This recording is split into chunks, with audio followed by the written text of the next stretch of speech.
Guys, para sa dagdag kaalaman, ang pagkain ng maanghang na pagkain, lalong-lalo na yung mga may taglay na sakit na diabetes, mainam po ito dahil nakapagpapababa po ito ng blood sugar sa ating katawan.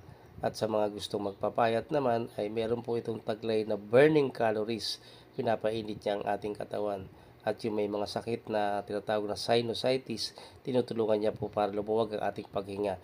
At ang kolesterol na mga nakabara po sa ating mga ugat, ayon din sa mga pag-aaral ng mga dalubhasa, tinutulungan niya ito na linisin ang mga bara sa ating mga ugat para iwas sakit sa puso po ang ating makuha. Kaya mainam pong kumain ng maanghang na pagkain at tinutulungan po para iwasan tayo magkaroon ng cancer. Sa mga kalalakihan naman, may iwasan magkaroon ng prostate cancer.